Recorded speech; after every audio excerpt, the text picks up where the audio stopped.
ദഹനകാലം 1-ാം വ്യാഴം. വിശുദ്ധ ലൂക്ക എഴുതിയ സുവിശേഷം 7-ാം അധ്യായം 11 മുതൽ 17 വരെയുള്ള വാക്യങ്ങളുടെ വിശകലനം.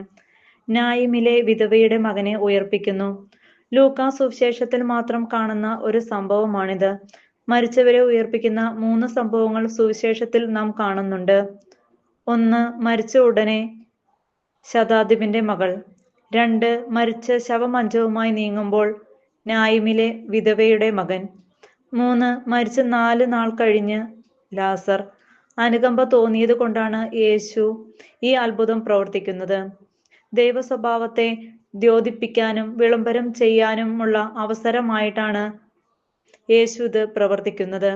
എന്റെ സ്വർഗസ്നായ പിതാവ് കരുണയുള്ളവനായിരിക്കുന്നത് പോലെ നിങ്ങളും കരുണയുള്ളവരായിരിക്കുവിൻ. അപ്പോഴാണ് നാം ദൈവപുത്രരായി തീരുക. അവൻ ശവമഞ്ചത്തിൽ തൊട്ടു. യഹൂദ ആചാരപ്രകാരം ശവമഞ്ചത്തിൽ തൊടുന്നവൻ അശുദ്ധനാണ്. അങ്ങനെ അശുദ്ധനാകേണ്ട യാതൊരു ആവശ്യവുമില്ലായിരുന്നു. യുവാവെ, എഴുന്നേൽക്കുക എന്ന് മാത്രം പറഞ്ഞാലും ഈ അത്ഭുതം നടക്കുമായിരുന്നു. സ്പർശനം എത്ര ശക്തിമത്താണെന്ന് നമുക്കറിയാം. നീ എനിക്ക് വിലപ്പെട്ടവനാണ് എന്നതിന്റെ പ്രകടനമാണ് നല്ല സ്പർശനം. മരിച്ചവൻ എഴുന്നേറ്റിരിക്കുന്നു. ശരീരത്തിൽ മരിച്ചവരുണ്ട്, അതുപോലെയാണ് ആത്മാവിൽ മരിച്ചവരുമുണ്ട്. പാപത്തിൽ മരിച്ചവർക്ക് പാപമോചനം ലഭിച്ചാൽ അവർ വീണ്ടും ജീവനുള്ളവരാകും. മനസ്സിൽ മരിച്ച് നിരാശയിൽ അടിമപ്പെട്ട് നിഷ്കർഷരായി തീർന്നവർക്ക് നല്ല പ്രോത്സാഹനവും മാർഗനിർദ്ദേശവും നൽകിയാൽ ജീവിക്കാൻ അവർക്കൊരു ഉത്തേജനകമാകും.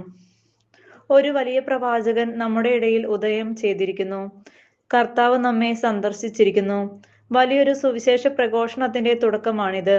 അന്നു മുതൽ ഇന്നുവരെ സുവിശേഷം ചെല്ലുന്നിടത്തെല്ലാം ഈ വാർത്ത പരന്നുകൊണ്ടിരിക്കുന്നു. ഇതുപോലുള്ള നല്ല വാർത്ത പരത്തുന്നവരാണോ നാം? നമ്മുടെ ജീവിതം നല്ല വാർത്തയാണോ?